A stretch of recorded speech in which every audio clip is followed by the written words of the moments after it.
Hello बच्चों, good morning. कैसे हैं आप सब? उम्मीद करता हूँ आप लोग बहुत अच्छे होंगे। और जैसा कि आप सबको पता है कि आईपीएससी नोमेनक्लेचर का जो वीडियो लेक्चर वो काफ़ी डिले हो गया था और बहुत दिनों के बाद आज मैं ये वीडियो लेक्चर डालने जा रहा हूँ।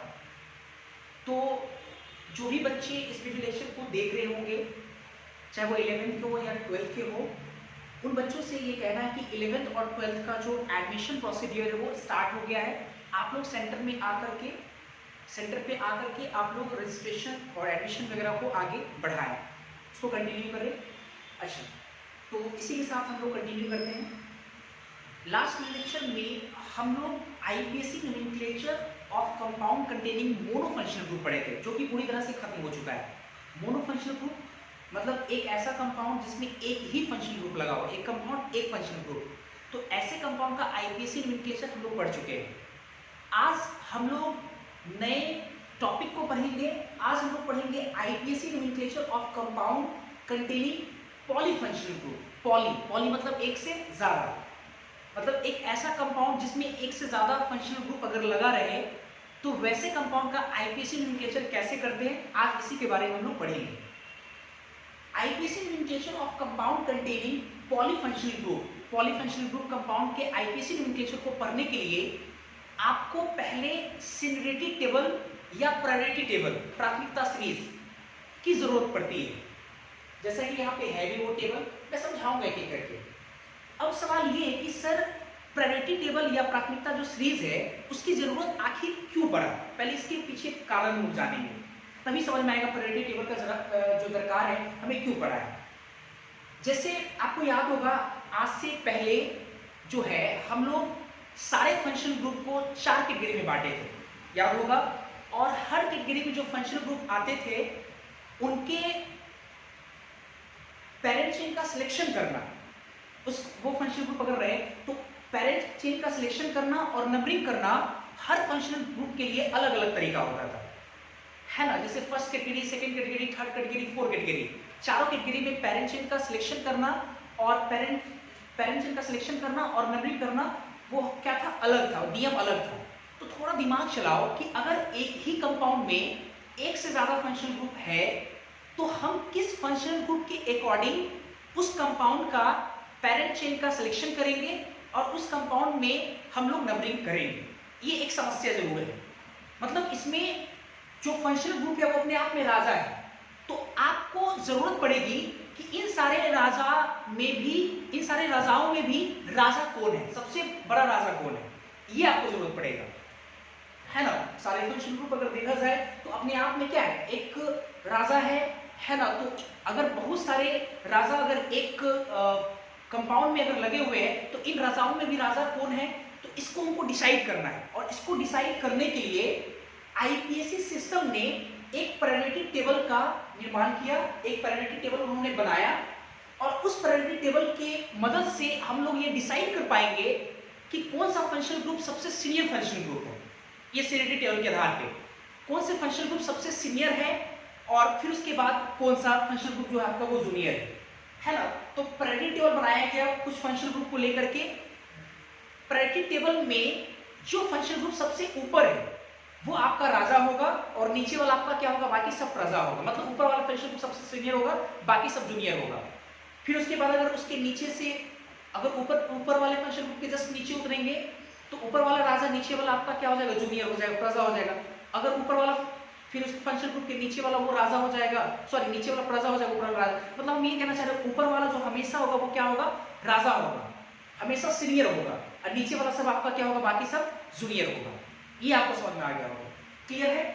तो अब देखो क्या है कि अगर एक ही कंपाउंड में 4-5 फंक्शनल ग्रुप लगा हुआ है तो हमारे लिए एक चीज आसान हो गया। क्या आसान हो गया, पेरेंट चेन का सिलेक्शन करना और दूसरा नंबरिंग करना। क्यों ऐसा, इसलिए क्योंकि अगर 4-5 फंक्शनल ग्रुप लगा हुआ है तो हम लोग क्या करेंगे, सीनियरिटी टेबल को देख करके हम अंदाजा लगाएंगे कि कौन सा फंक्शनल ग्रुप राजा है, कौन सा फंक्शनल ग्रुप सीनियर है। और जैसे सीनियर फंक्शनल ग्रुप हम लोग पहचान लिए तो उस फंक्शनल ग्रुप के अकॉर्डिंग हम लोग पेरेंट चेन का सिलेक्शन करेंगे और फिर जाकर नंबरिंग करेंगे। सही है, इतना तो हम लोग कर लेंगे। लेकिन नेमिंग करने में आपको एक प्रॉब्लम आएगा। क्या प्रॉब्लम आएगा, प्रॉब्लम ये आएगा कि अगर आपको नेमिंग करना है तो जब आप 4-5 फंक्शनल ग्रुप में से एक फंक्शनल ग्रुप अगर आप सीनियर चुन लिए, सीनियर, तो बाकी सारे फंक्शनल ग्रुप आपके क्या हो गए? सब जूनियर हो गया, मतलब सब प्रजा हो गया। और राजा तो हमेशा एक ही रहता है, राजा हमेशा क्या रहता है? एक रहता है। तो जब आप सीनियर फंक्शनल ग्रुप चुन लिए तो वो आपका राजा हो गया, बाकी जितने भी फंक्शनल ग्रुप बचे हुए वो सब का सब क्या हो जाएगा? प्रजा। प्रजा मतलब पहले आता है, राजा जो होता है वो बाद में आता है। राजा मतलब बाद में आता है, मतलब सफिक्स। राजा अगर जो होगा उसके लिए हम लोग क्या नाम इस्तेमाल करेंगे? सफिक्स इस्तेमाल करेंगे, वो लास्ट में आता है। और जो बाकी सारे फंक्शनल ग्रुप है वो आपके क्या हो जाएंगे? प्रजा। अगर सब प्रजा हो जाएंगे तो वो पहले आएगा, वो प्रीफिक्स के तौर पे आएगा। और फंक्शनल ग्रुप के लिए प्रीफिक्स नेम का भी प्रावधान होना चाहिए, क्योंकि अगर आप ऐसे समझो कि कोई अगर एक functional group main functional group हो गया तो उसके लिए तो नाम का प्रावधान आप सफिक्स में करेंगे, वो बाद में आएगा, तो उसको हम लोग बाद में लिखेंगे। बाकी सारे जो फंक्शनल ग्रुप वो तो जूनियर हो गया, वो प्रजा हो गया, तो उसके लिए आपको क्या करना पड़ेगा? पहले शुरुआत में लिखना पड़ेगा, शुरुआत में लिखना पड़ेगा। कुछ बच्चे ऐसे सोच रहे सर वो राजा क्यों, ये प्रजा क्यों? आप ऐसे समझ लो, थोड़ा युद्ध का हिसाब किताब लगाओ। जब कोई युद्ध होता है, कोई वार होता है, तो अगर मान लो कि एक राज्य का राजा दूसरे राज्य के राजा से अगर लड़ाई करता है, तो आप देखिए कि युद्ध में क्या होता है कि पहले प्रजा जाता है आगे। प्रजा में कौन कौन जाता है? पहले आप देखे होंगे कि सैनिक जाता है, फिर उसके बाद सेनापति जाता है, फिर सेनाध्यक्ष जाता है, फिर संतरी, फिर मंत्री, फिर लास्ट में राजा जाता है। तो आप वही हिसाब किताब लगाओ। एक चीज बताओ कि अगर कोई एक राजा है, एक राज्य में कोई अगर एक राजा है तो बाकी सब तो प्रजा हो गया। क्या मंत्री राजा है? नहीं, बिल्कुल वो भी प्रजा का एक पार्ट है। तो मेरा यही कहना है कि अगर 4-5 फंक्शनल ग्रुप है और अगर आप सीनियरिटी टेबल के आधार पे किसी एक को राजा चुन लिए तो बाकी सारा क्या हो गया? प्रजा। और जिस प्रकार से युद्ध में प्रजा सबसे आगे जाता है लड़ाई में, उसी प्रकार से हम लोग आईपीसी नोमेनक्लेचर अगर लिखते हैं तो उसके लिखने में भी हम लोग प्रजा जो है उसको पहले लिखेंगे, मतलब बाकी सारे फंक्शनल ग्रुप का नाम पहले लिखेंगे, एज ए प्रीफिक्स लिखेंगे, और राजा का नाम हम लोग सफिक्स लिखेंगे। तो फंक्शनल ग्रुप का तो सफिक्स नाम हम लोग जानते ही पहले से, सब लोग जानते हैं। एसिड के लिए वही एसिड, एल्डिहाइड के लिए ये सब तो जानते हैं। लेकिन अगर वही एल्डिहाइड प्रजा बन गया तो उस प्रजा के लिए नाम का भी कुछ प्रावधान होना चाहिए। तो उसके लिए आईपीसी सिस्टम ने एक सीनियरिटी टेबल बनाया, जिसके आधार पे हम लोग तो ये पहचान ही पाएंगे कि सीनियर फंक्शनल ग्रुप कौन है। साथ ही साथ हम लोग ये भी जान पाएंगे कि अगर फंक्शनल ग्रुप प्रजा का काम कर रहा है, अगर फंक्शनल ग्रुप प्रजा बन गया तो उसके लिए प्रीफिक्स का नाम का क्या प्रावधान किया गया वो भी उस सीनियरिटी टेबल में मेंशन किया हुआ है। ठीक है। और अभी जो मैंने आपको केमिस्ट्री के हिसाब से जितनी बातें समझाया, मैं उसको थोड़ा सा एक एग्जांपल के हिसाब से मैं समझाता हूँ पहले भी। जैसे मान लो कि एक कंपाउंड है, ठीक है, एक कंपाउंड ले लिए, उस कंपाउंड में टोटल 4 फंक्शनल ग्रुप है। मान लो एक फंक्शनल ग्रुप मान लो कि कार्बोक्सिलिक एसिड है, बढ़िया से एक फंक्शनल ग्रुप कार्बोक्सिलिक एसिड है, दूसरा फंक्शनल ग्रुप मान लो एल्डिहाइड है, तीसरा फंक्शनल ग्रुप मान लो अल्कोहल है, और चौथा फंक्शनल ग्रुप मान लो कि फ्लोरीन है, फ्लोरीन F। ठीक है, एक कंपाउंड है, 4 functional group, carboxylic acid, aldehyde, alcohol, और चौथा क्या है? फ्लोरीन। मान लो कि सीनियरिटी टेबल में कार्बोक्सिलिक एसिड सबसे ऊपर है, सबसे ऊपर, और उसके नीचे मान लो एल्डिहाइड है, उसके नीचे मान लो अल्कोहल है, और सबसे नीचे मान लो फ्लोरीन है। बढ़िया समझना है आपने को, ठीक है, फ्लोरीन है। अच्छा, तो सर कंपाउंड में 4 फंक्शनल ग्रुप है, कार्बोक्सिलिक एसिड, एल्डिहाइड, अल्कोहल और फ्लोरीन। अब हमको आईपीसी नोमेनक्लेचर लिखना है। तो जैसा कि मैंने आपको बोला है कि कार्बोक्सिलिक एसिड सबसे ऊपर है, इसका मतलब सीनियर फंक्शनल ग्रुप कौन है आपका? Carboxylic acid. Carboxylic acid senior functional group हो गया। तो अब हम लोग को क्या करना है? नाम लिखना है। तो नाम लिखने में पैरेंट चेन का पहले सिलेक्शन भी करना पड़ेगा। तो हम लोग कार्बोक्सिलिक एसिड के केस में पैरेंट चेन का सिलेक्शन कर देते। कैसे? कार्बोक्सिलिक एसिड के कार्बन को पैरेंट चेन में शामिल करते थे, और उसके बाद फिर नंबरिंग करते। तो नंबरिंग कहाँ से? फंक्शनल ग्रुप के कार्बन से ही नंबरिंग करेंगे, और फिर नेमिंग हम लोग करेंगे। तो नेमिंग इस प्रकार से हो जाएगा हमारा 21012 के आधार पर लोग नेमिंग कर लेंगे। क्या? ये तो आसान है। लेकिन अगर मान लो कि इसी कंपाउंड में, जो कंपाउंड था जिसमें कार्बोक्सिलिक एसिड, एल्डिहाइड, अल्कोहल और फ्लोरीन था, अगर मान लो कि कार्बोक्सिलिक एसिड एब्सेंट हो गया, मान लो कि कार्बोक्सिलिक एसिड का विकेट गिर गया, नहीं है वो, तो अब राजा कौन होगा? क्योंकि वो तो है नहीं। अब राजा कौन होगा आपका? अब राजा होगा आपका एल्डिहाइड। तो एल्डिहाइड के अकॉर्डिंग हम लोग पैरेंट चेन का सिलेक्शन करेंगे, नंबरिंग करेंगे, और फिर 21012 के आधार पे हम लोग नेमिंग कर देंगे। क्लियर है? अगर मान लो कि अब एल्डिहाइड भी नहीं है, एल्डिहाइड का विकेट गिर चुका है, तो अब कौन कौन बचा है? अल्कोहल और फ्लोरीन। और अल्कोहल और फ्लोरीन में राजा कौन होगा आपका, क्योंकि फ्लोरीन से ऊपर होगा अल्कोहल, तो अल्कोहल आपका राजा है। तो अगर अल्कोहल राजा, तो अल्कोहल के अकॉर्डिंग हम लोग पैरेंट चेन का सिलेक्शन करेंगे, नंबरिंग करेंगे और फिर नेमिंग करेंगे। अब मेरा सवाल आपसे ये है कि अगर अल्कोहल भी नहीं है, अल्कोहल भी अगर नहीं है, तो फिर हम लोग क्या करेंगे, राजा कौन बनेगा, फ्लोरीन नहीं बनेगा, क्योंकि फ्लोरीन पहले से ही क्या है, प्रजा है। क्यों, आपको याद होगा कि फ्लोरीन जो है वो राजा कभी नहीं बन सकता है, क्योंकि वो प्रजा का एकदम हमेशा के लिए वो एक पार्ट है। कैसे, आपको समझाते थोड़ा। फ्लोरीन, अगर मान लो अल्कोहल भी एब्सेंट है, तो फ्लोरीन को तो हम पहले से ही सब्स्टिट्यूएंट का दर्जा देते हैं, ठीक है। तो इस हिसाब से हम लोग फ्लोरीन को एज ए सब्स्टिट्यूएंट मान के हम लोग पैरेंट चेन का सिलेक्शन करेंगे, नंबरिंग करेंगे, फिर नेमिंग करेंगे। अगर ऐसे समझ में नहीं आए तो आपको हम एक कहानी के माध्यम से समझाते हैं, थोड़ा समझना अच्छे से। जैसे एक मान लो कि राज्य है, ठीक है, बढ़िया समझना है अपने को, क्योंकि सब चीज दिमाग में जाना चाहिए। एक राज्य है, ठीक है, उस राज्य में मान लो एक राज दरबार की अगर हम बात करें, राज्य में, हर राज्य में एक राज दरबार होता है। तो एक राज्य, उसमें राज दरबार में क्या होता है कि सबसे ऊंचे जो कुर्सियां होती है उस पे राजा बैठा होता है, सबसे ऊंचे पे राजा बैठा होता है। राजा के बगल में मंत्री होता है, मंत्री के जस्ट बगल में संतरी होता है, उसके बगल में सेनाध्यक्ष होता है, उसके बगल में सैनिक होता है, और फिर बाकी आपका सेनापति होता है, और फिर बाकी जो होते हैं वो लोग क्या होते हैं, सैनिक होते हैं। और उस राज दरबार के बाहर जो है वो सारे लोग क्या होते हैं, प्रजा होते हैं। प्रजा होते हैं, जो लोग वहां पे काम करते हैं या जो रहते हैं वो सब क्या होते हैं, प्रजा होते हैं, है ना। तो अब होता क्या है कि थोड़ा बढ़िया समझना, मान लो कि राजा का कोई बेटा नहीं है, कोई अगला उत्तराधिकारी नहीं है राजा बनने के लिए, तो थोड़ा समझना थोड़ा अच्छे से।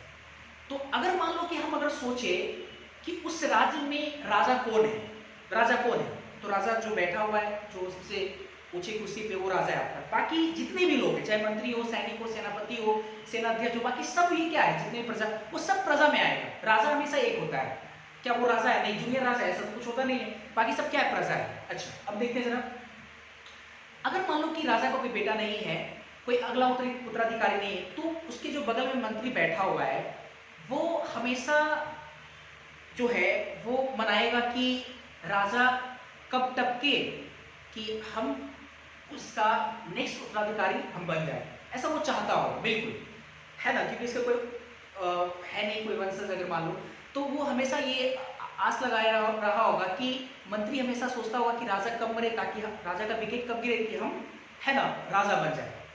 मंत्री के जस्ट बगल में जो बैठता है संतरी, वो भी चाहता होगा कि मंत्री कब मरे कि हम मंत्री का के जगह पे हम आ जाए। संतरी की जगह पे जो है वो संतरी के लिए सोचता होगा कौन, सेनाध्यक्ष, कि संतरी कब मरे कि हम जो सेनाध्यक्ष है वो संतरी बन जाए। सैन्यपति हमेशा सोचता होगा कि हम सेनाध्यक्ष कब बने, सैनिक हमेशा सोचता है कि हम सेना कब बने, क्योंकि हमेशा हर लोग चाहता है अपने पोस्ट को अपग्रेड करने के लिए। तो ये चीज तो हमेशा लगा रहता है।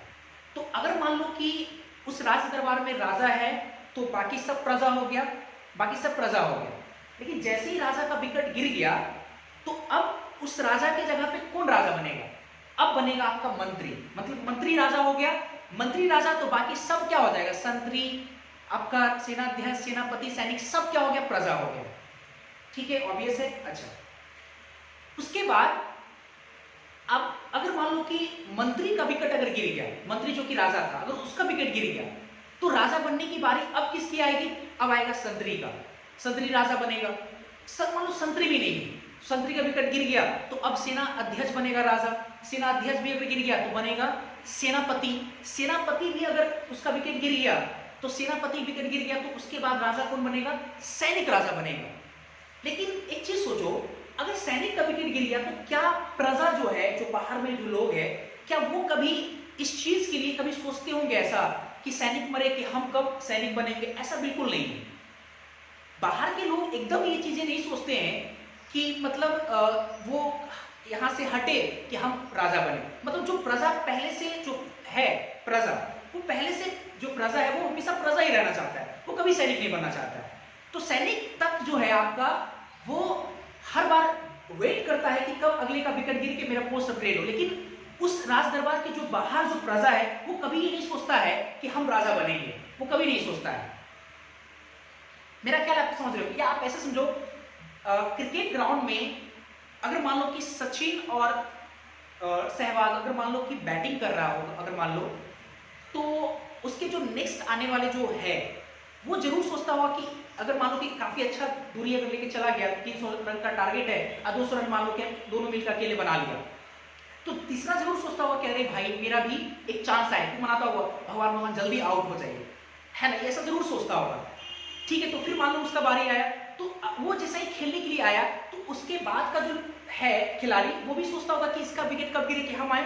क्या आपको ऐसा लगता है कि खिलाड़ी के अलावा जो दर्शक है, जो स्पेक्टेटर है, वो भी ये सोचते होंगे कि कब 11 खिलाड़ी आउट हो तो हम भी आकर के मैदान में खेलें? ऐसा बिल्कुल नहीं सोचता है, क्योंकि वो हमेशा स्पेक्टेटर है। उसी प्रकार राज दरबार में जो बाहर के लोग हैं वो हमेशा, तो मैं इस कहानी के माध्यम से ये समझाना चाहता हूं कि जैसे अगर 5 अभी फंक्शनल ग्रुप हम लिए थे, 4 functional group, carboxylic acid, aldehyde, alcohol और फ्लोरीन। तो अल्कोहल आपका राजा है, अगर वो उसका विकेट गिर, अल्कोहल आपका राजा, कार्बोक्सिलिक एसिड आपका राजा है, बाकी सब प्रजा है। तो अगर अल्कोहल है तो उसके अकॉर्डिंग हम लोग पेरेंट चेन का सिलेक्शन करेंगे, नंबरिंग करेंगे, फिर नेमिंग करेंगे। और अगर कार्बोक्सिलिक एसिड नहीं है, उसका विकेट गिर गया, तो राजा कौन बनेगा? एल्डिहाइड, तो फिर उसके अकॉर्डिंग काम करेंगे। उसका भी विकेट गिर गया तो फिर बनेगा कौन? अल्कोहल राजा बनेगा। फ्लोरीन राजा कभी नहीं बन सकता क्योंकि वो हमेशा प्रजा है। मेरा ख्याल है कि आपको समझ में आ रहा हो। अब सवाल है कि सर सिनिटी टेबल क्या है, आप मेरे को सिनिटी टेबल याद कराइए, समझाइए। तो चलो देखो सामने हम लिखे हैं यहाँ पे प्रेडिक्ट टेबल या सिनिटी टेबल, एक ही चीजें हैं।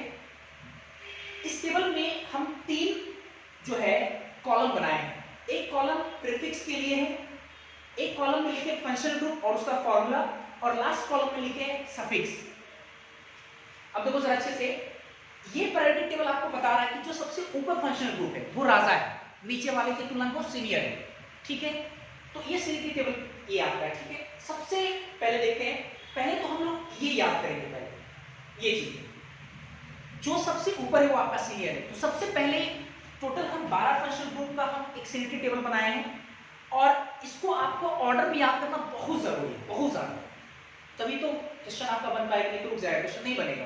पॉलीफंक्शन ग्रुप का सवाल बिल्कुल नहीं बनेगा अगर आपको एक टेबल याद नहीं है। हम याद करेंगे, अभी कभी याद करेंगे। सबसे पहले हम लोग दिमाग में लाते हैं, पहले 3-4 बार रिकॉल करेंगे, दिमाग में सब आ जाएगा।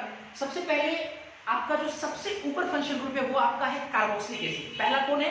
Carboxylic acid. उसके बाद फिर एक एसिड है सल्फोनिक एसिड। तीसरा है आपका acid and hydride, acid and hydride तीसरा।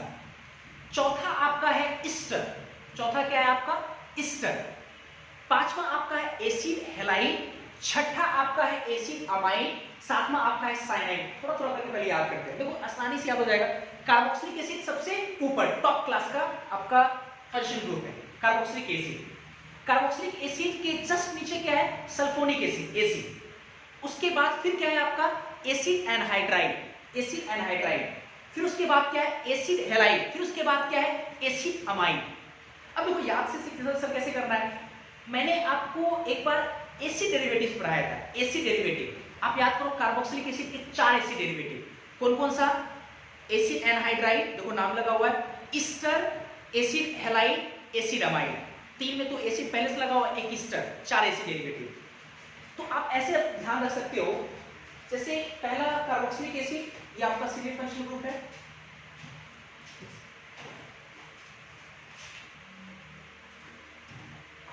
Sorry for that. तो हम लोग चलो कंटिन्यू करते हैं। अभी हम लोग पढ़ रहे थे सिनिटी टेबल, जिसमें 12 फंक्शनल ग्रुप का एक टेबल बना हुआ है सीरीज, और इसको हमें याद रखना है। ठीक है, कैसे? पहला नंबर पे आपका कार्बोक्सिलिक एसिड, एसिड आपका है कार्बोक्सिलिक एसिड, सल्फोनिक एसिड। उसके बाद कार्बोक्सिलिक एसिड, सल्फोनिक एसिड के बाद एसिड डेरिवेटिव 4 आता है, 4 एसिड डेरिवेटिव। और उस 4 एसिड डेरिवेटिव में आपका वो जस्ट दोनों के नीचे 4 एसिड डेरिवेटिव आता है। सबसे पहले कौन आता है? Acid anhydride. फिर उसके नीचे कौन आता है? ईस्टर। फिर उसके नीचे कौन आता है? Acid halide. और फिर उसके नीचे कौन आता है? Acid amide. तो वो आसान है, थोड़ा याद रखना। हम जानते हैं पहले से एसिड के 4 एसिड डेरिवेटिव होते हैं, acid anhydride, Easter, acid halide, acid amide. तो मेरे को ऐसे याद रहेगा कि पहले कार्बोक्सिलिक एसिड, फिर सल्फोनिक एसिड, फिर 4 एसिड डेरिवेटिव, 4 एसिड डेरिवेटिव, उसमें भी कौन पहले ऊपर आएगा? अच्छा, ऊपर में थोड़ा और एफर्ट लगाते हैं। ऊपर में आएगा जिसके पास 2 वैलेंसी है, 2 वैलेंसी, सेकेंडरी वैलेंसी है। सेकेंडरी वैलेंसी मतलब 2 तरफ वैलेंसी हो, 2 तरफ फ्री वैलेंसी हो। तो देखो ईस्टर में भी दोनों तरफ खुला होता है। अब देख सकते हो, देखो ये ओपन, कहाँ गया? ये ओपन, इधर भी ओपन। और एसिड एनहाइड्राइड भी देखो ओपन है, इधर भी ओपन, इधर भी ओपन। कार्बन का चेन इधर भी बढ़ेगा, कार्बन का चेन इधर भी बढ़ेगा। ईस्टर में देखो कार्बन का चेन इधर भी बढ़ेगा, कार्बन का चेन इधर भी बनेगा, ठीक है, आएगा कार्बन का चेन। तो देखो थोड़ा अच्छे से दिमाग लगाओ, जिसमें सेकेंडरी वैलेंसी वो दोनों पहले ऊपर में, और एसिड डेरिवेटिव में जिसमें प्राइमरी वैलेंसी एक ही वैलेंसी है, उसके जस्ट नीचे आ रहा है। तो याद रखेंगे और भी आपके लिए आसान होगा। पहले acid, carboxylic acid, sulphonic acid, उसके बाद अब एसिड का 4 डेरिवेटिव। 4 में पहले तो कौन आएगा? सेकेंडरी वाला कौन कौन है? एसिड एनहाइड्राइड है और ईस्टर है, लेकिन एसिड एनहाइड्राइड पहले आएगा, फिर ईस्टर आएगा, फिर उसके बाद कौन आएगा? फिर 2 और आएगा एसिड डेरिवेटिव में, कौन कौन? एसिड हैलाइड और एसिड अमाइड। एसिड हैलाइड में एसिड हैलाइड पहले आएगा, हैलाइड पहले आएगा, एमाइड बाद में आएगा। तो कितना आराम से याद हो रहा है, ठीक है। इसके बाद 7वें नंबर पे साइनाइड, 7वें नंबर पे साइनाइड, ठीक है, साइनाइड। तो आराम से देखो याद होगा, कार्बोक्सिलिक एसिड पहला नंबर पे, दूसरा आपका सल्फोनिक एसिड, फिर 4 एसिड डेरिवेटिव, 4 एसिड डेरिवेटिव में एसिड एनहाइड्राइड, फिर ईस्टर, फिर एसिड हैलाइड, फिर एसिड अमाइड। तो ये तुरंत से हो गया। और 7वां में आपका साइनाइड के बाद फिर लगाओ डबल पेयर, एल्डिहाइड कीटोन, फिर उसके बाद 2 पेयर लगाओ अल्कोहल और थायोल मिलता है। सबसे लास्ट में एमीन, तो चलो तुरंत याद करते हैं हम लोग। देखो कैसे याद रखेंगे, पहला आपका कार्बोक्सिलिक एसिड, सल्फोनिक एसिड, फिर 4 एसिड डेरिवेटिव, फिर उसके बाद साइनाइड, फिर एल्डिहाइड कीटोन, फिर अल्कोहल, थायोल और लास्ट में एमीन। ऐसे करके हम लोग याद करेंगे इस प्रकार से। ये तुरंत कभी याद होना चाहिए, तभी जाकर आपका क्वेश्चन बनेगा। अच्छा, ये हो गया आपका, ठीक है। ये आपका सेट टेबल में कौन सा फंक्शन ग्रुप सबसे पहले, कौन से बाद में, ये याद रखना। चलो अब इसके लिए देखते हैं, अगर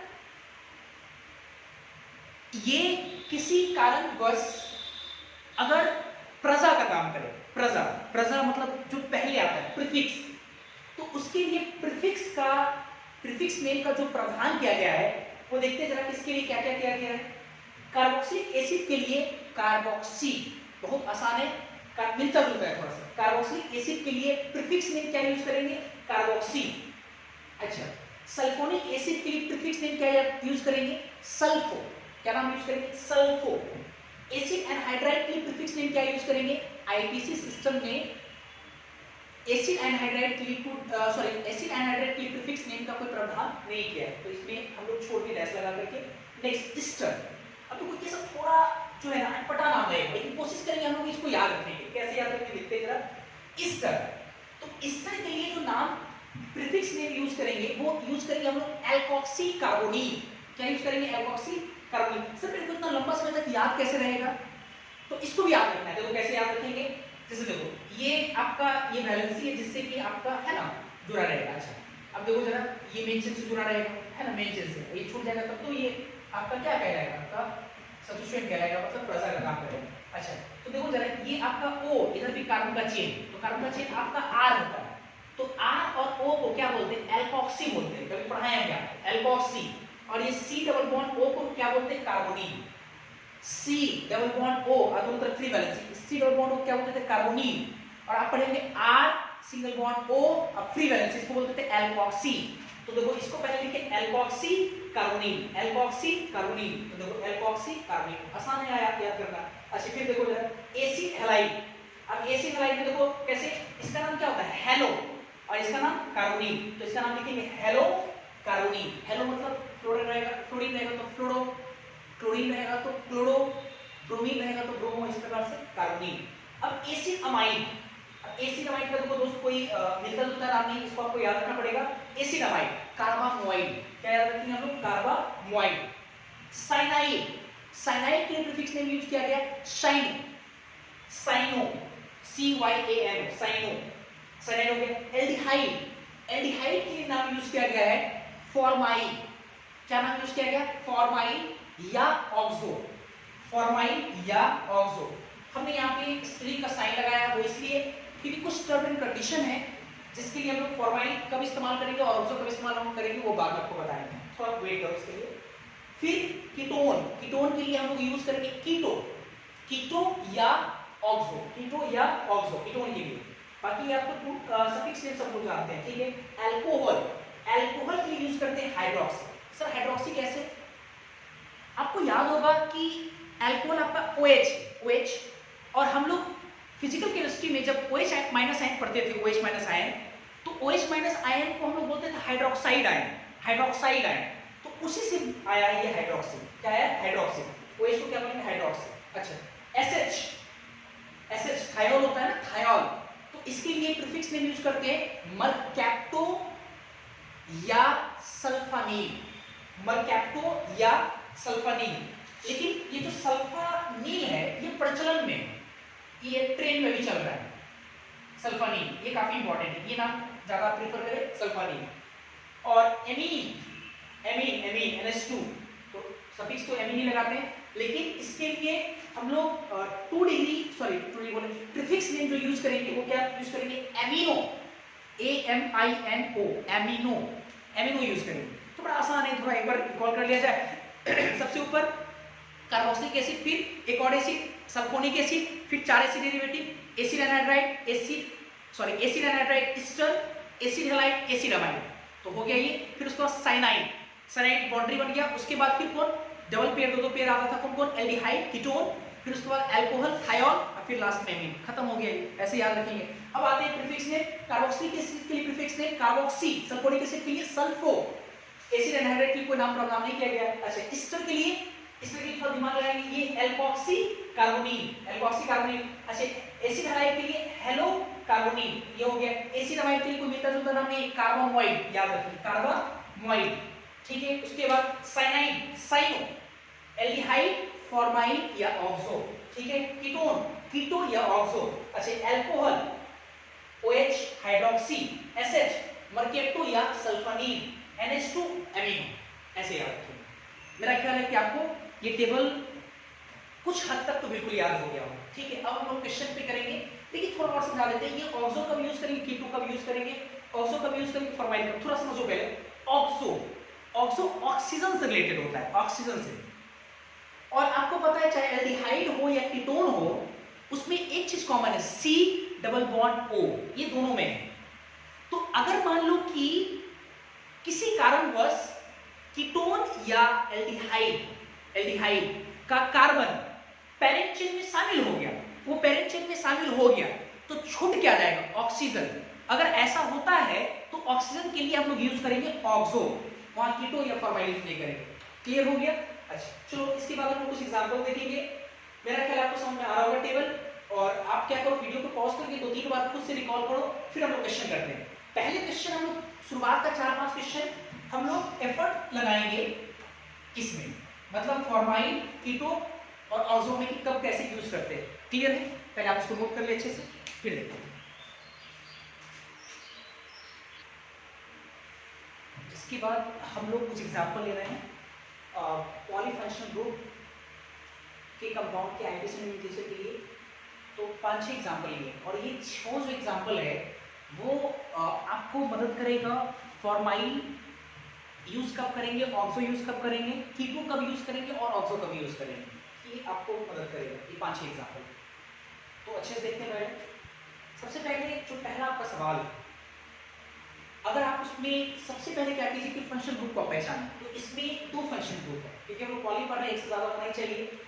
तो ये देखो, ये C डबल बॉन्ड O, एक तरफ H है, दूसरी तरफ कार्बन या हाइड्रोजन, ये आपका देखो एल्डिहाइड है।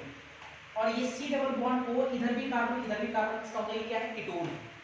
तो एक ही कंपाउंड में एल्डिहाइड भी है और कीटोन भी है, एल्डिहाइड और कीटोन दोनों है। तो इन दोनों में मेन फंक्शन ग्रुप सबसे पहले पहचानेंगे। मेन फंक्शन ग्रुप कौन है आपका? एल्डिहाइड, ठीक है।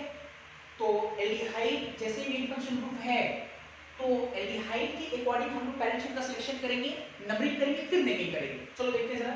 एल्डिहाइड का ये कार्बन है, एल्डिहाइड सेकंड डिग्री का फंक्शन ग्रुप है, इसके कार्बन को पेरेंट चेन में जरूर से जरूर शामिल करेंगे। तो चलो चलते गए ये कार्बन भी आ गया, ऐसे करके हम लोग ये एक पेरेंट चेन चुनना है। इसके कार्बन लेते हुए लंबी से लंबी कार्बन का चेन चुनना है, तो हमने एक लंबी से लंबी कार्बन चेन चुन ली और नंबरिंग भी याद करेंगे 1 2 3 4 5 और ये 6। अब क्या करना है, नेमिंग करना है। तो नेमिंग का आधार क्या है, 2101 2। सबसे पहले 2 डिग्री प्रीफिक्स। अब एक चीज बताओ, कीटोन के कार्बन को आपने शामिल कर लिया, कीटोन का ऑक्सीजन छूट जा रहा है, ऑब्वियस है एल्डिहाइड आपका राजा है तो बाकी सब प्रजा, और प्रजा को हम लोग प्रीफिक्स के तौर पे लिखेंगे। तो इसके लिए क्या इस्तेमाल करें, क्योंकि सिर्फ ऑक्सीजन छूटा है तो ऑक्सो इस्तेमाल करेंगे। कितने पे हैं, 5 पे, तो 5 ऑक्सो, कोई और तो नहीं है, मिथाइल इथाइल सब वगैरह तो है नहीं, तो ये 2 डिग्री प्रीफिक्स आपका हो गया। ओपेन चेन के लिए 1 डिग्री प्रीफिक्स होगा नहीं, वर्ड ग्रुप 6 के लिए एक ही काम तो हम लोग कर रहे हैं दोस्तों, हेक्सा। उसके बाद 1 डिग्री सफिक्स, ओपेन चेन के लिए 1 डिग्री सफिक्स क्या होगा, ओपन चेन है उसमें सिर्फ कार्बन कार्बन सिंगल बॉन्ड है, तो एन होगा, ए हटा के एन लगा दो, हेक्सेन हो गया।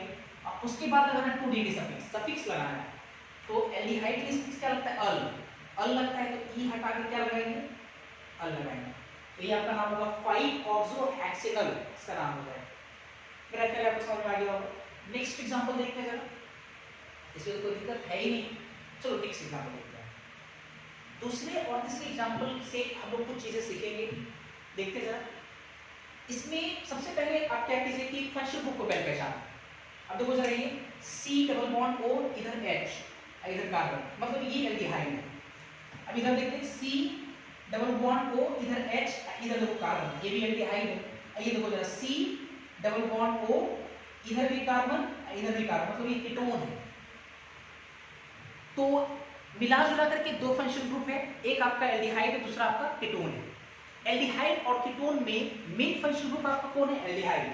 तो एल्डिहाइड के अकॉर्डिंग हम लोग पैरेंट चेन का सिलेक्शन करेंगे।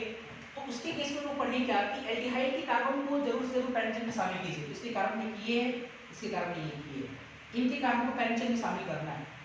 तो इन दोनों को शामिल करते हुए अगर पैरेंट चेन चुनेंगे तो मेरा ख्याल है कि यही पैरेंट चेन आएगा। ये हो गया पैरेंट चेन। अब नंबरिंग करना है अपने को, तो नंबरिंग के लिए बोला गया कि कीटोन की एल्डिहाइड के कार्बन से ही नंबरिंग कीजिए। तो या तो नंबरिंग हम यहाँ से यहाँ करेंगे, या तो नंबरिंग हम यहाँ से यहाँ करेंगे, क्योंकि दोनों स्थिति में अगर देखें 1 2 3 4 5 6, 1 और 6 पे मिलेगा एल्डिहाइड के कार्बन को। लोकेट नंबर इधर से करेंगे तो 1 और 6 मिलेगा। तो भाई साहब दोनों है तो एक ही एल्डिहाइड ही है ना, तो दोनों का 1 और 6 1 और 6 मिल रहा है। तो ये तो अपना हाथ खड़ा कर दिया। तो अब फैसला किस पे चला जाएगा, अब फैसला चला जाएगा सब्स्टिट्यूएंट पे। हालांकि मल्टीपल बॉन्ड वगैरह नहीं है, इसमें भी जा सकता था सब्स्टिट्यूएंट पे। इधर से देखो नजदीक पे है, उधर से दूर में है, इसका मतलब नंबरिंग आपको यहाँ से करना पड़ेगा। ये 1 2 3 4 5 और ये 6, ये 6 हो गया।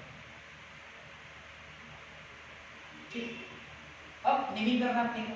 नेमिंग का आधार 2101 2 है। अब सबसे पहले 2 डिग्री प्रीफिक्स। अब देखो ये मिथाइल जो है ये पूरा छूट रहा है, ये पूरा छूट रहा है। अगर आप देखिए इस पूरे का आपको नाम लिखना है, थोड़ा बढ़िया से आपको समझना पड़ेगा। एक चीज तो तय है कि सर ऑक्सो वगैरह तो तब लेते ना जब, है ना, कीटोन के कार्बन को हम लोग शामिल करते। थोड़ा दिमाग लगाओ, इसके नेमिंग को हम लोग 2 तरीके से कर सकते हैं, थोड़ा समझाते कैसे। पहली बात ये कि किसी भी सब्स्टिट्यूएंट का अगर आपको नाम लिखना होता था, हम हालांकि हम कॉम्प्लेक्स बोलते थे, लेकिन एक बात ये भी बोले चाहे कॉम्प्लेक्स हो चाहे नॉर्मल हो, किसी भी कॉम्प्लेक्स या नॉर्मल सब्स्टिट्यूएंट का अगर आपको नाम लिखना है तो सबसे पहला काम आपको जो हम बोले थे करने के लिए कि कॉम्प्लेक्स सब्स्टिट्यूएंट या नॉर्मल सब्स्टिट्यूएंट के उस कार्बन को ढूंढिए जो पैरेंट चेन से डायरेक्ट जुड़ा हुआ है ना। और सेकेंड काम आपको बोले थे कि उस कार्बन से शुरुआत करते हुए, उसी कार्बन से शुरुआत करते हुए एक पैरेंट चेन चुनिए और उसी कार्बन से नंबरिंग कीजिए। ऐसा मैंने आपको पढ़ाया था। फिर कुछ पल भर के लिए भूल जाइए कि वो सब्स्टिट्यूएंट नहीं बल्कि कंपाउंड है, सब्स्टिट्यूएंट भूल जाना है, कंपाउंड मानना है, उसका नाम कीजिए और लास्ट में, है ना, कुछ कुछ लगा करके हम लोग अगर एक फ्री वैलेंसी तो आई लगा करके काम हम लोग करते थे। ऐसा कुछ मैंने आपको पढ़ाया था। तो अगर उस आधार पर हम लोग देखें तो इसका नाम देखो क्या होगा, तो बढ़िया से ये कॉम्प्लेक्स है, तो ये इसके कार्बन को चुन लिए हम लोग, ये कार्बन डायरेक्ट पैरेंट चेन से जुड़ा हुआ है। अब इस कार्बन को लेते हुए एक पैरेंट चेन जुड़ी, तो यही आएगा पैरेंट चेन। नंबरिंग भी करेंगे, ये 1 2, ये वाला आपका 3 हो गया, ये 3 हो गया। अब क्या होगा, ये 1 ये 2 ये 3। अच्छा अब क्या होगा, अब कुछ पल भर के लिए भूल गए हम लोग कि ये सब्स्टिट्यूएंट नहीं कंपाउंड है, इसको जैसे ही हटाया तो 1 2 3 कार्बन का एक चेन आ रहा है जिसमें पहले वाला कार्बन वो छूटा हुआ है, ऑक्सीजन छूटा हुआ है। ऑक्सीजन के लिए क्या इस्तेमाल करते हैं? ऑक्सो, जिसका नाम हो जाएगा 1 ऑक्सो। 3 कार्बन के लिए प्रोप या प्रोपा, सब सिंगल बॉन्ड है चेन में तो एन। लेकिन अचानक याद आया कि ये सब्स्टिट्यूएंट है तो एन का एन हटा करके आई जोड़ देंगे, जिसका नाम हो जाएगा 1 ऑक्सो प्रोपाइल। तो इस हिसाब से अगर हम लिखे तो इसका नाम होगा, ये टोटल 2 पे है, 1 कॉम्प्लेक्स लिखते हैं, ब्रैकेट में लिखते हैं ऑक्सो प्रोपाइल। और फिर अब लगाते हैं जरा, ये तो हो गया 2 डिजिट फिक्स, ऑलरेडी होगा नहीं। फिर लगाते हैं कार्बन का संख्या 6 है, हेक्सा सब सिंगल बॉन्ड, हेक्सेन और 2 एल्डिहाइड है तो कितने कितने 1 और 6 के तो 1,6 डाई ऐसा ही कुछ नाम हो जाएगा। एक नाम तो ये हो गया, एक नाम और है थोड़ा बढ़िया समझो, कीटो के फॉर्म में भी लिख सकते हैं, थोड़ा समझते हैं कैसे। ये जो आपका C डबल बॉन्ड O है, ये आपका है कीटो। जब O रहेगा तो oxo C double bond O के एक साथ लेंगे, इसको क्या बोलेंगे? कीटो। तो ये आपका कीटो है और इस कीटो से 2 कार्बन जुड़ा हुआ है, 2 कार्बन। तो इस कीटो से जब 2 कार्बन जुड़ा हुआ है तो 2 कार्बन को बोलते हैं इथाइल, इथाइल कीटो। कुछ बच्चे सोचे सर इथाइल कीटो हम क्या कीटो इथाइल नहीं कह सकते? बिल्कुल नहीं कह सकते। आप थोड़ा समझो कैसे। ये आपका मेन चेन है, इस मेन चेन से ये पूरा जुड़ा हुआ है, तो पहले आप इसका नाम लिखते हैं फिर मेन चेन का नाम लिखते हैं। अगर मान लो कि इसमें भी अब अगर आप देखिए तो ये C डबल बॉन्ड O, ये जो C डबल बॉन्ड O होगा ये मेन चेन होगा, इस मेन चेन के लिए क्या होगा? सब्स्टिट्यूएंट। तो सब्स्टिट्यूएंट पहले लिखेंगे फिर मेन चेन लिखेंगे ये वाला, और फिर पूरा ये लिखेंगे। मतलब आप ऐसे समझो ना, ये पूरा मेन चेन है, इस मेन चेन से भी ये एक आपका ये कीटो जुड़ा हुआ है, इससे भी कोई चीज जुड़ा हुआ है। तो पहले आप इसका नाम लिखते हैं, इसका, फिर इसके बाद इसका, तब ये पूरा मेन चेन का नाम लिखते हैं।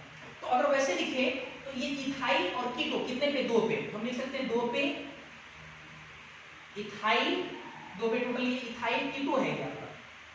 इथाइल कीटो, ये हो गया C डबल बॉन्ड हो गया एक साथ कीटो, ये इथाइल, इथाइल कीटो, कीटो इथाइल नहीं, इथाइल कीटो। और फिर इसका नाम लिखेंगे क्या? हेक्सेन, सब सिंगल बॉन्ड है, 1 और 6 पे क्या है आपका? 2 एल्डिहाइड डाई अल, ये हो जाएगा डाई अल, ऐसे करके लिखेंगे। लेकिन ज्यादा प्रेफरेंस अगर देने की बात हो तो आप इसको प्रेफरेंस दें, कीटो वाले, अब इसको ज्यादा प्रेफरेंस दे। जब भी कभी मौका अगर आपको मिलता है कि कीटो हम लिख पाएंगे तो आप कीटो को प्रेफर करें, ऑक्सो को बाद में प्रेफर करें। क्लियर है? मजबूरन में अपने को ऑक्सो इस्तेमाल करना है, तो मेरा ख्याल है आपको समझ आ गया। नेक्स्ट ये देखते हैं जरा। सबसे पहले आप फंक्शनल ग्रुप इसमें पहचानें, ठीक है? ये आपका एल्डिहाइड है, ये भी आपका एल्डिहाइड है, ये आपका कीटोन है। तो एल्डिहाइड सीनियर फंक्शनल ग्रुप है, तो इसके अकॉर्डिंग हम लोग पैरेंट का सिलेक्शन करेंगे। इन दोनों के कार्बन को पैरेंट में शामिल करना है, तो मेरे को लगता है ऐसे ही करना है। ये पैरेंट का सिलेक्शन कर लिए। नंबरिंग की बात करें तो नंबरिंग आप समझ ही रहे हैं, यहाँ से ही करना पड़ेगा। 1 2 3 4 और 5, ये नंबरिंग हो गया। अब 2 1 0 1 2 के आधार पे हमको नेमिंग लिखना है, ठीक है? तो 2 डिजिट प्रीफिक्स, ये आपका 2 डिजिट प्रीफिक्स है। अब देखो डायरेक्ट इसमें कीटो नहीं है कोई, थोड़ा समझो कैसे। ये C डबल बॉन्ड O है, इधर भी कार्बन इधर भी कार्बन, ये कीटोन है पूरा, लेकिन कीटो ग्रुप जो है वो कीटो से डायरेक्ट मिथाइल नहीं जुड़ा हुआ है, क्योंकि ये जो मेन पैरेंट चेन है आपका, ये चेन, उस चेन से डायरेक्ट कीटो नहीं जुड़ा हुआ है कि आप कीटो मिथाइल लिखें, क्योंकि उससे पहले कार्बन जुड़ा हुआ, फिर कीटो जुड़ा हुआ और फिर मिथाइल जुड़ा हुआ। तो आप यहाँ पे चाह करके भी कीटो नहीं लिख सकते हो। तो करना क्या पड़ेगा? जो जनरल तरीका है, हम लोग क्या करेंगे, जो आपका सब्स्टिट्यूएंट है उसमें हम लोग कॉम्प्लेक्स सब्स्टिट्यूएंट मान के इसका नाम करेंगे। ये कार्बन है ना, चुन लिए, नंबरिंग भी यहाँ से 1 2 3 इसी में, और 2 पे ऑक्सो, ये टोटल कितने पे? 2 पे, ब्रैकेट के अंदर लिखेंगे 2 ऑक्सो और 3 के लिए प्रोपाइल, प्रोपाइल लिख देंगे हम लोग। और 5 कार्बन के लिए क्या लिखेंगे?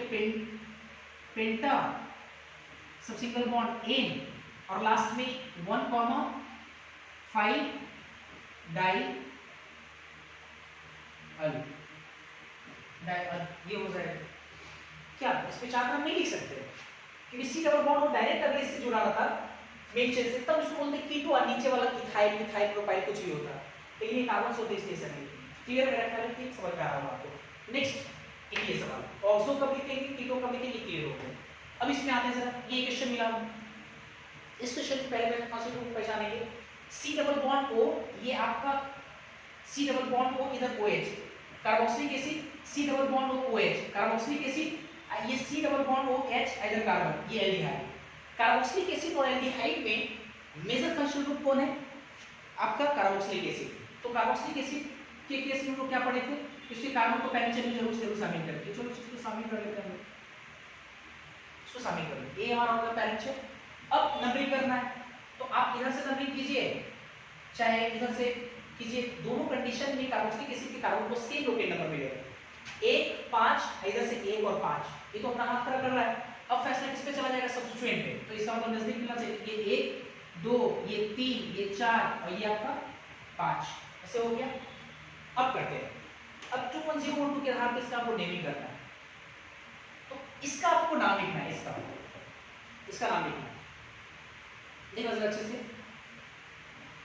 इसके नाम को भी हम लोग दो तरीके से लिख सकते हैं, एक जनरल तरीका, सर ये कॉम्प्लेक्स मान के काम करेंगे तो ये दो कार्बन का पैरेंट चेन आएगा, गिनती करेंगे 1 2, 2 पे ऑक्सो रहेगा और 2 कार्बन के लिए इथाइल, तो एक तरह का पैरेंट चेन वो अपना लेते हैं, ये टोटल 2 पे लगा हुआ है, तो 2 पे ही 2 ऑक्सो इथाइल, 5 के लिए पेंटा सब सिंगल बॉन्ड एन और 2 कार्बोक्सिलिक एसिड के लिए 1,5 die oic acid, die oic acid, ये तो लिखा गया। 1,5 डाई। एक दूसरा तरीका है, ये तो पहला तरीका है, एक दूसरा तरीका देखो क्या है कि अभी मैंने आपको पढ़ाया, देखो ये तो समझ में आ रहा है कि एल्डिहाइड है, C double bond OH, C double bond OH पूरा एल्डिहाइड है, और अगर इसको हम लोग प्रीफिक्स के तौर पे यूज करते तो फॉर्माइल बोल सकते हैं, तो ये आपका देखो फॉर्माइल, ये एक कार्बन को बोलते हैं मिथाइल, तो मिथाइल जो है ना, मिथाइल से फॉर्माइल जुड़ा हुआ है, तो अगर हमको इसका नाम लिखना है तो हम लोग बोल सकते हैं फॉर्माइल मिथाइल, क्योंकि मिथाइल से फॉर्माइल जुड़ा हुआ है। इसी वाला कॉन्सेप्ट को लगाओ ना जरा, मिथाइल मतलब ये मेन चेन, इस मेन चेन से ये पूरा ये जुड़ा हुआ है, इससे ये जुड़ा हुआ है, तो पहले इसका नाम फॉर्माइल मिथाइल और फिर इसका नाम, तो हम लोग लिख सकते हैं ये भी 2 पे पूरा क्या जुड़ा हुआ है, फॉर्माइल मिथाइल, फॉर्माइल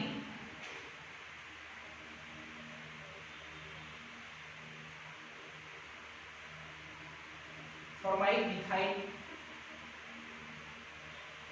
ठीक है, ये हो गया।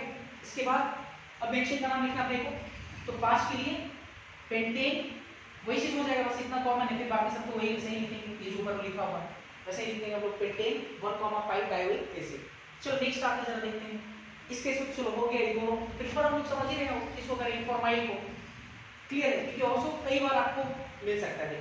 देखो जरा अब इसी में देखो, ये एल्डिहाइड है, C double bond OH, C double bond OH, ये carboxylic acid, carboxylic acid main functional group है, तो इसके अकॉर्डिंग हम लोग क्या करेंगे, पैरेंट चेन का सिलेक्शन करेंगे। चलो इसको कार्बन के लिए लंबी से लंबी कार्बन का चेन चुनेंगे, तो कोई अपने आप आ गया इसमें। अब नंबरिंग भी यहां से 1 2 3 4 ये 5 था पहले एल्डिहाइड, लेकिन उसके कार्बन शामिल हो गए, तो ऑक्सीजन बच गया। इस कंडीशन में आपको लिखना पड़ेगा ऑक्सो, कितने पे है, 5 पे, तो 5 ऑक्सो मेन चेन 5 कार्बन का,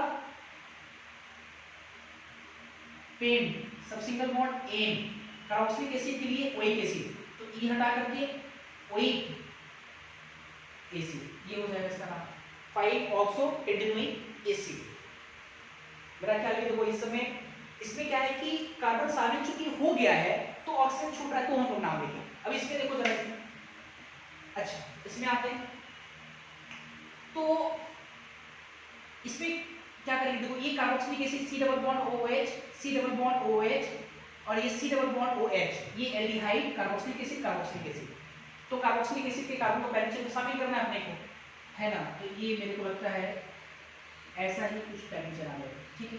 नंबरिंग कैसे करें, क्योंकि इधर से करोगे तो भी 5 1 5 1 5, इसका मतलब कि सब्स्टिट्यूएंट देखेंगे हम लोग, ये नजदीक में मिलेगा जब इधर से हम लोग करेंगे 1 2 3 4 और 5, ये 2 पे पूरा पूरा देखो ये छूट गया है, C double bond OH carbon के साथ ऑक्सीजन भी छूट गया, तो फॉर्माइल कितने पे, 2 पे, तो इसको लिखेंगे 2 फॉर्माइल, 2 पे फॉर्माइल, जो फॉर्माइल हो गया, 5 कार्बन का चेन है, सब सिंगल बॉन्ड, पेंटेन, और पहले और 5वें पे 2 एसिड है, 1,5 डाई ओइक एसिड, ये इसका नाम हो जाएगा। अब कुछ बच्चे ये भी सोच रहे हैं सर क्या इसको ऐसे लिख सकते हैं कि इस कार्बन को हम एक कार्बन का पैरेंट चेन बना ले कॉम्प्लेक्स के लिए, तो ऑक्सो मिथाइल बोल सकते हैं। ये भाई ऑक्सो मिथाइल, अगर आप एक तो गिने चुने जगह पर फॉर्माइल यूज हो रहा है, और अगर आप चाहते हैं कि वहां भी हम फॉर्माइल इस्तेमाल नहीं करें, तो क्या फॉर्माइल का अस्तित्व रह पाएगा? उसके अस्तित्व को बचाने के लिए हम लोग जहां पर भी फॉर्माइल इस्तेमाल हो सकता है कोशिश करना वहां फॉर्माइल इस्तेमाल करें। अब यहाँ पे एक कार्बन को मिथाइल ऑक्सो, तो ऑक्सो मिथाइल नहीं बोल सकते, ठीक है, ये सब चीजों का ध्यान रखें। तो मेरा ख्याल है कि आपको इन 5-6 एग्जांपल से ऑक्सो, कीटो, फॉर्माइल और ऑक्सो में क्लियर हो गया होगा किसको कहां इस्तेमाल करें। इसको नोट करें, फिर देखते हैं हम लोग।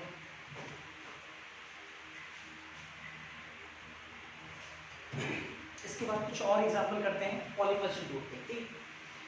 तो अभी 5-6 एग्जांपल लिए, हर एग्जांपल में आपको कुछ ना कुछ सिखाएगा, हर एग्जांपल आपको कुछ ना कुछ सिखाएगा।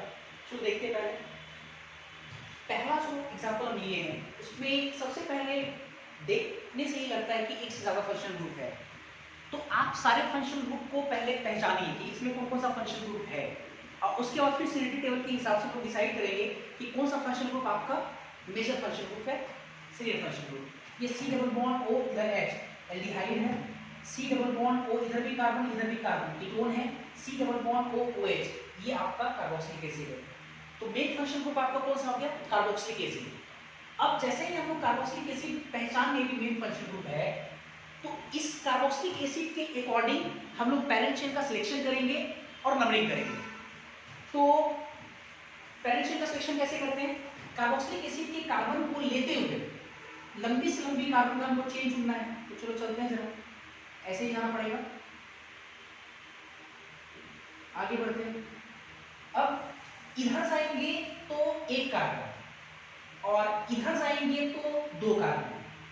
कुछ बच्चे ऐसे सोचते हैं सर अगर इधर हम लोग जाएंगे तो ये मिलेगा हमारा एल्डिहाइड मिल जाएगा, एल्डिहाइड का कार्बन शामिल हो जाएगा। नहीं, मैंने आपको पहले ही बताया कि अगर कोई एक बार आपने राजा चुन लिया तो बाकी सब क्या है? प्रजा है, बाकी सब प्रजा है, और राजा के अकॉर्डिंग ही सारा काम करना है। ऑब्वियस इसके कार्बन को लेते हुए अगर हमको पैरेंट चेन चुनना है तो हम लोग इस बात का ख्याल रखेंगे लंबी से लंबी कार्बन का चेन है या ज्यादा से ज्यादा मल्टीपल बॉन्ड है, यही देखेंगे हम लोग। हम लोग ये नहीं देखेंगे कि एल्डिहाइड शामिल हो रहा है या कीटोन शामिल हो रहा है या एमीन के कार्बन जिस कार्बन जो रहा है वो शामिल हो रहा है, ये सब बिल्कुल नहीं देखना है। हमको सिर्फ और सिर्फ जो मेन फंक्शनल ग्रुप उसके अकॉर्डिंग काम करना है। तो हमें लंबी से लंबी चेन चुनना है, तो मेरे को लगता है इधर आएंगे तो एक मल्टीपल बॉन्ड मिलेगा, साथ ही साथ 2 कार्बन इधर जाएंगे तो 1 कार्बन, तो मेरे को लगता है ये हमारा हो जाएगा पैरेंट चेन। ये हो गया हमारा पैरेंट चेन। अब नंबरिंग करना है, तो नंबरिंग इसमें हम लोग पहले जानते हैं, ये 1, ये 2, ये 3, ये 4, ये 5, ये 6 और ये 7, ठीक है, नंबरिंग हो गया। इसके बाद नेमिंग लिखना है, तो नेमिंग का आधार क्या है? 210 पर 2। सबसे पहले 2 डी प्रीफिक्स क्या क्या छूट रहा है? देखो एक ये छूटा, एक यहाँ छूट रहा है, देखो कीटोन का ऑक्सीजन छूट रहा है, तो इसको हम लोग बोलते हैं ऑक्सो, कीटोन का ऑक्सीजन छूटा ऑक्सो, और यहाँ जो एल्डिहाइड है वो कार्बन के साथ छूट रहा है, इसको हम बोलेंगे फॉर्माइल, है ना। तो ये 3 पे ऑक्सो, 5 पे फॉर्माइल, अल्फाबेटिकली पहले कौन आता है? फॉर्माइल, तो हम लोग नाम इसका लिखेंगे 5 फॉर्माइल, 3 पे ऑक्सो, 2 डी प्रीफिक्स हो गया, 1 डिग्री तो होगा नहीं मेन चेन के लिए। उसके बाद कार्बन का संख्या वर्ड 7 के लिए हेप्टा, हेप्टा लगा दिए। उसके बाद 1 डिग्री सफिक्स, तो सिंगल बॉन्ड के अलावे 1 और 2 डबल बॉन्ड, 2 डबल बॉन्ड के लिए क्या लगाएंगे? डाई इन लगाएंगे, तो ये तो हटेगा नहीं। पोजीशन क्या है वो भी लिखना पड़ेगा, 4 5 के बीच बंद हो रहा है 4, 6 और 7 के बीच बंद हो रहा है 6, इसका मतलब 4, 6, 4 और 6 के बीच में 4 और 6 हो जाएगा इसका। उसके बाद 2 डिग्री सफिक्स, तो मेन फंक्शन ग्रुप आपका कार्बोक्सिलिक एसिड है, 2 डिग्री सफिक्स क्या लगाएंगे? ओइक एसिड, तो ई हटा करके ओइक और थोड़ा सा गैप देने के बाद एसिड, यही इसका नाम हो जाएगा, है ना। इस तरह से हम लोग काम करेंगे। नेक्स्ट इस पे देखते हैं हम लोग। अब इसमें सबसे पहले हम लोग फंक्शन ग्रुप पहचानते हैं। जैसे ये आपका C double bond O OH carboxylic acid, C double bond O इधर भी कार्बन कीटोन, और ये N ट्रिपल बॉन्ड, यहाँ कुछ नहीं तो क्या है, एक कार्बन है क्योंकि ट्रिपल बॉन्ड यहीं पे जाकर रुक जा रहा है, तो C ट्रिपल बॉन्ड N, मतलब ये क्या है, साइनाइड है। तो मेजर फंक्शन ग्रुप आपका कौन है, कार्बोक्सिलिक एसिड, ये कार्बोक्सिलिक एसिड है, ठीक है। अब इस कार्बन को लेते हुए हम लोग को पैरेंट चेन का सिलेक्शन करना है, तो चलो इस कार्बन लेते हुए लंबी से लंबी चेन चुनते हैं। ये इस तरह से लोग बढ़ाते हुए यहाँ पे आते हैं, तो देखते हैं ये कार्बन और ये कार्बन चलो पैरेंट चेन में ले लिए। क्या ये कार्बन पैरेंट चेन में शामिल होगा, तो इसका जवाब है नहीं होगा। क्यों नहीं होगा, थोड़ा समझते हैं। सर आपने तो कहा था कि अगर हमको पैरेंट चेन चुनना है तो हम लोग पहले मेन फंक्शन को पहचानेंगे। बिल्कुल, हम सर मेन फंक्शन को पहचाने, कार्बोक्सिलिक एसिड है। अब इसके कार्बन को लेते हुए लंबी लंबी जब चेन चुनना है तो ये तो कार्बन आ ही रहा है, तो फिर प्रॉब्लम क्या है इसमें। तो दोस्त एक प्रॉब्लम आएगा, प्रॉब्लम ये आएगा कि अगर आप साइनाइड के भी कार्बन को अगर पैरेंट चेन में शामिल करिए, साइनाइड C वाला, ये C को अगर हम पैरेंट चेन में शामिल कर लिए, तो प्रॉब्लम ये है कि जब C को शामिल करेंगे तो छूट जाएगा N, और N के लिए IPSC सिस्टम ने कोई नाम का प्रावधान नहीं किया है। तो इसका मतलब ये हुआ कि हम कहीं ना कहीं हमको C और N को एक साथ हम लोग बोलते थे साइनो, C और N को। तो अगर इसके कार्बन को शामिल कर लेंगे तो N के नाम का कोई तो प्रावधान है नहीं, इसका मतलब कि मजबूरन हमको क्या करना पड़ेगा, यहीं तक पैरेंट चेन चुनना पड़ेगा। मेरा ख्याल है कि आपको समझ में आ रहा होगा। अच्छा, अब यहाँ से हमने 1 2 3 4 5 और ये 6, ये हो जाएगा। अच्छा, इसके बाद नेमिंग का आधार पता है अपने को 21012, तो चलो लगाते हैं पूरी प्रीफिक्स। ये ऑक्सो छूटा, ये साइनो छूटा, अल्फाबेटिकली पहले कौन, साइनो, कितने पे, 6 पे, तो 6 साइनो 4 ऑक्सो, ये 2D प्रीफिक्स हो गया। 1D होगा नहीं मेंशन के लिए, 1 2 6 के लिए हेक्सा, सब सिंगल बॉन्ड है, एन लगा दिए। उसके बाद 2D सफिक्स लगाएंगे। कार्बोक्सिलिक एसिड के लिए 2D सफिक्स का इस्तेमाल होता है ओइक एसिड, तो ई हटा करके ओइक एसिड, ये हो जाएगा। पता है आपको, ये इसका नाम होगा। ठीक, नेक्स्ट क्वेश्चन हम देखते हैं जरा। अच्छा, पहचानते पहले ये C double bond O OH carboxylic acid, ये C double bond O OCH3, ये एस्टर है आपका, एस्टर। कार्बोक्सिलिक एसिड और एस्टर में एक फंक्शन ग्रुप कौन, कार्बोक्सिलिक एसिड, जिसके कारण लेते हैं हम लोग पैरेंट चेन चुनेंगे, यही करते हैं हम लोग। चलो यहाँ से चलते चलते ये चलते गए हम लोग और ये यहाँ पहुंचे गए।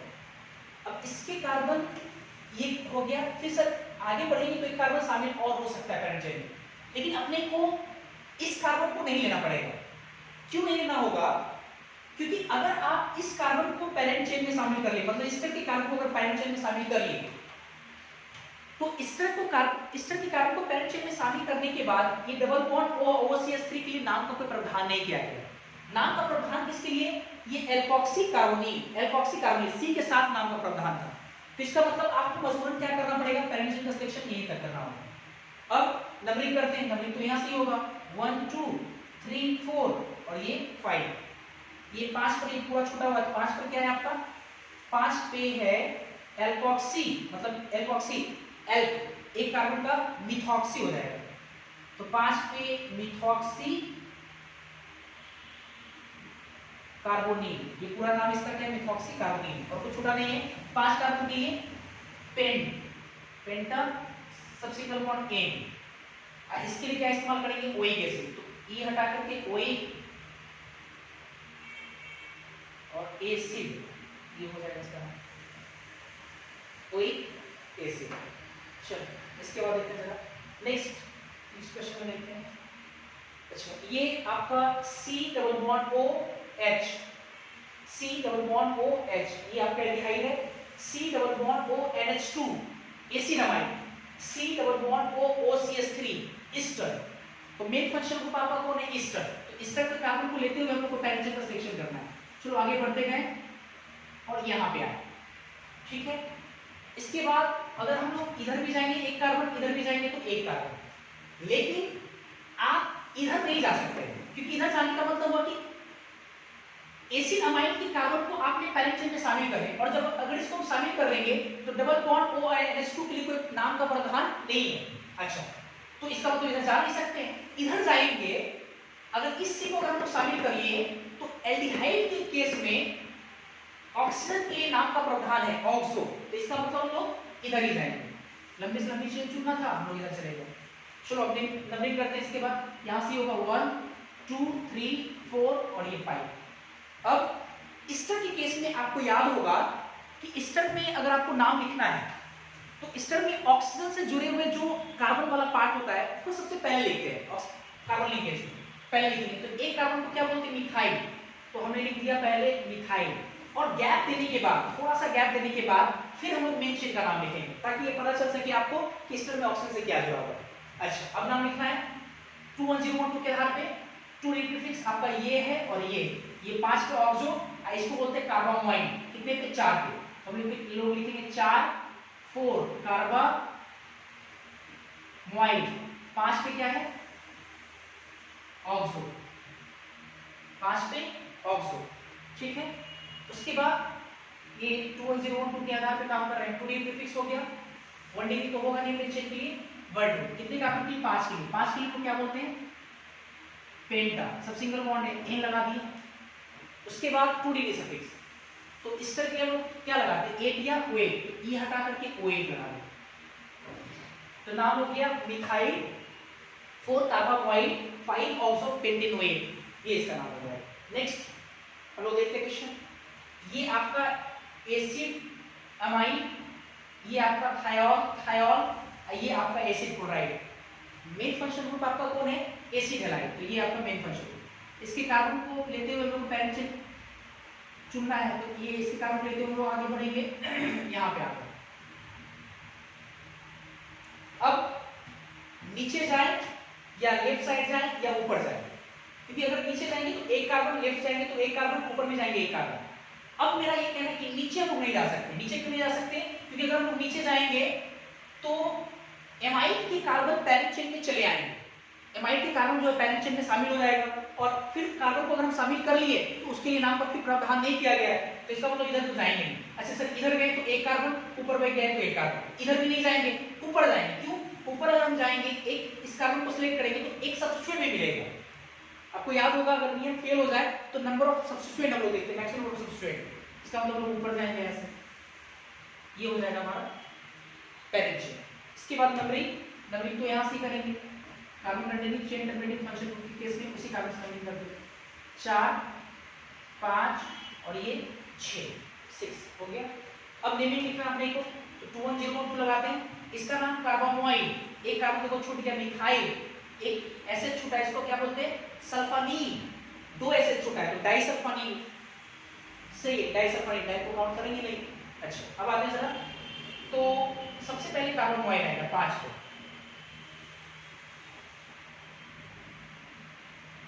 कार्बामाइन। उसके बाद सल्फानील और मिथाइल में मिथाइल पहले आएगा, कितने पे? अल्फाबेटिकली मिथाइल पहले आएगा, कितने पे है? 5 पे, 5 मिथाइल, और 6 और 3 पे 3,6 डाई सल्फानील, ये हो गया।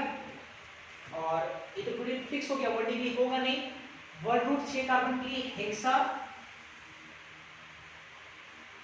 सब सिंगल बॉन्ड एन, और 1 डिग्री फिक्स हो गया एन, सफिक्स हो गया एन, और 2 डिग्री सफिक्स एसिड हैलाइड के क्या लगाते हैं हम लोग? वाई हैलाइड, तो ई हटा करके वाई लगाएंगे, और हैलाइड Cl तो क्लोराइड लगाएंगे, क्लोराइड लगा देंगे, ये हो गया। नेक्स्ट ये हमें सवाल मिला है, इसमें जरा देखते हैं। इसमें देखो जरा, ये C double bond O OH, C double bond OH aldehyde, carboxylic acid, और ये NH2 एमीन है, एसिड अमाइन नहीं है, NH2 C से NH2 जुड़ा हुआ है, ठीक है, और ये डबल बॉन्ड नहीं इससे जुड़ा हुआ है, ठीक। अच्छा, तो मेन फंक्शन ग्रुप आपका कौन सा है? एसिड, तो इसके कारण को लेते हुए हम लोग पैरेंट चेन का सिलेक्शन करेंगे। चलो ऐसे चलते हैं। अब ये दोनों, सॉरी ये भी तो कार्बोक्सिलिक एसिड, दोनों कार्बोक्सिलिक एसिड के कार्बन शामिल कर देंगे, इस तरह से हमको लेंगे, है ना, बढ़िया से। ये हम लोग दोनों कार्बोक्सिलिक एसिड के कार्बन को पैरेंट चेन में शामिल करेंगे। अब नंबरिंग करना है, तो हम इधर से करें तो 1 2 3 4, तो 1 और 4 मिलेगा कार्बोक्सिलिक एसिड के कार्बन को, इधर से भी करेंगे तो 1 और 4 मिलेगा।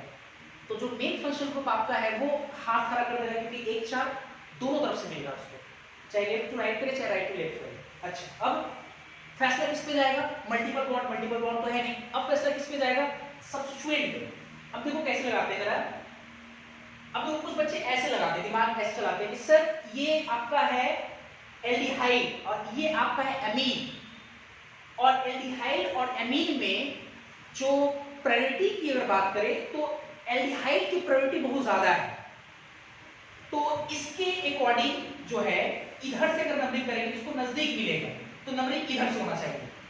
बच्चे जो आपने अभी कहा कि ये एल्डिहाइड और ये एमीन है और एल्डिहाइड आपका सीनियर फंक्शनल ग्रुप है, तो प्रायोरिटी इसकी ज्यादा होनी चाहिए, आप गलत सोच रहे हो, क्योंकि वो जो प्रायोरिटी टेबल है वो सिर्फ और सिर्फ सीनियरिटी चीज को डिफाइन करने के लिए है ना, वो यूज किया जाता है। तो मेरे को लगता है कि जैसे अगर आप ये सोच रहे हैं कि सर सीनियरिटी टेबल में या प्रायोरिटी टेबल में ये पहले आता है ये बाद में आता है, तो पहले हम लोग इसको प्रिफर करेंगे, तो ऐसा नहीं है ना, इसको ऐसा प्रिफर नहीं करेंगे। हम लोग करेंगे क्या कि अगर हमको नंबरिंग करना है तो हम लोग अल्फाबेटिकल ऑर्डर सोचेंगे, क्योंकि वो सीनियरिटी टेबल बस सीनियर फंक्शनल ग्रुप को डिसाइड करने के लिए दिया गया है। तो अगर हम देखें जिसका नाम फॉर्माइल है, ये अमीन है, तो अमीन ए से स्टार्ट होता है, फॉर्माइल एफ से स्टार्ट होता है, तो नंबरिंग किधर से करना पड़ेगा?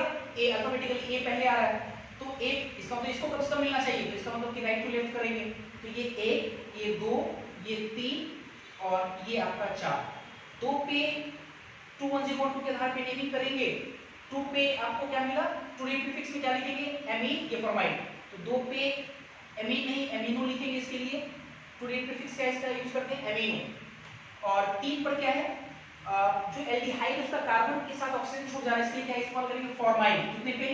3 पे, तो 3 फॉर्माइल, तो ये आपका 2 प्रीफिक्स हो गया। 1 प्रीफिक्स होगा नहीं, ओपन चेन है, वर्ड रूट। 4 के लिए ब्यूटा, सब सिंगल बॉन्ड है, ए लगा दिए 1 डिग्री सफिक्स। अब 2 डिग्री सफिक्स 2 कार्बोक्सिलिक एसिड है, तो डाइओनिक एसिड लगाएंगे हम लोग, तो डाई ओइक एसिड, पोजीशन क्या है? 1,4 डैश है मेरा, तो ये हो गया इसका ना। बेटा क्या लिखा आपको समझ में आ रहा होगा? आज पर भी लिखता है। Thank you.